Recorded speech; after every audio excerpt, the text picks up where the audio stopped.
Hey everybody, John Upper here. So this is the video I said I would do on improving your flexibility at home. So here I am in my living room, and this is a very good little exercise on improving your flexibility. So very important that you work on your flexibility during this month's lockdown, because if you don't work on it, your flexibility will regress. Now, one of the most important aspects to work on to encourage the flexibility in the body is the working on the flexibility of your rotation of your upper body and lower half, and trying to create that coil up in the golf swing. Now, if we improve our flexibility and rotation, you're going to hit it further, you're going to hit it much more consistently. If you haven't got great flexibility, so I've done a video on this a few weeks back, but if you haven't got great flexibility, if you're not able to turn to the top of your backswing, if your rotation is limited here, it causes you to take the club away with your arms. Taking the club away with your arms is called separation. Now, a lot of you are going to be thinking straight away there,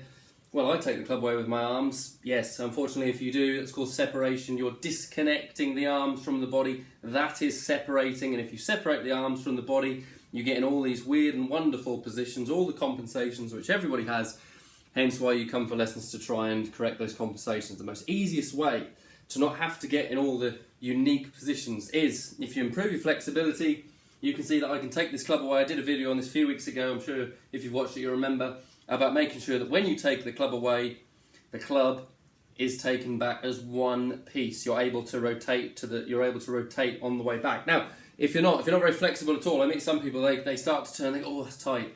And the problem is then they're going to use a lot of arms. Now, I'm not to say you can't be successful if you separate your arms from your body, because there's plenty of players on tour that do separate their arms. However, you look at the best players that don't have a lot of separation.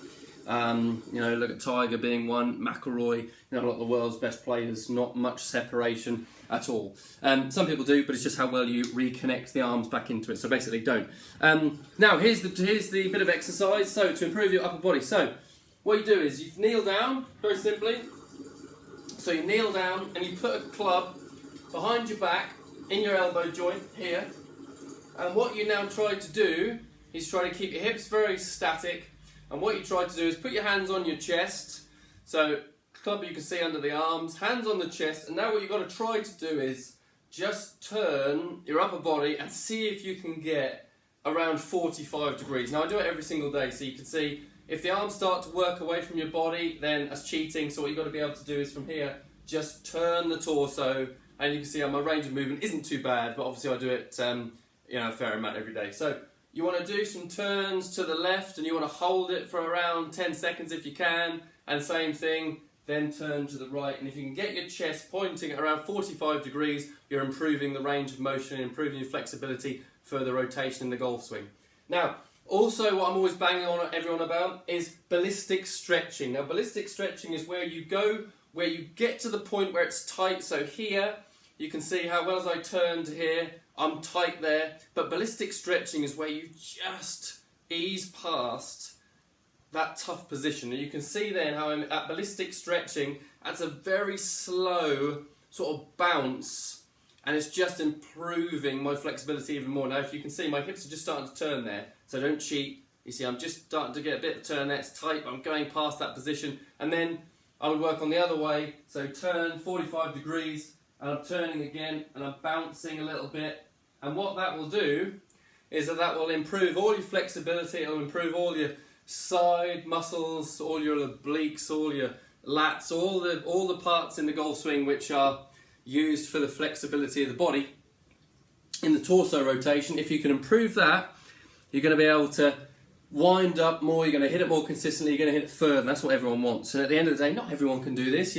I'm a big believer in obviously the more rotation, the more connection you can get between the arms and the body, the better you're going to hit it. And it shows in the tour players, they've all got great rotation. So obviously, if I don't have a lot of good rotation, I see a lot of people coming into lessons with a lot of separation, a lot of arms in the backswing, getting in positions which are very difficult to get back from. But if you want to improve your flexibility, so do that little exercise. And if you can do that, I've got to be careful not to take my light out, but from here, you can see how I'm able, I do it every day, and obviously I do these exercises, but you can see how I'm able to turn. Now, I haven't used my arms at all here.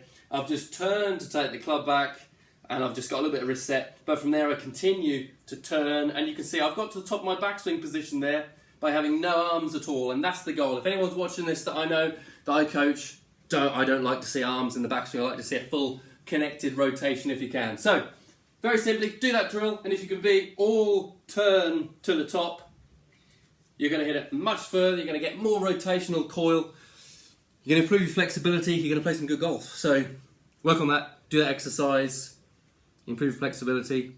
Speak to you soon.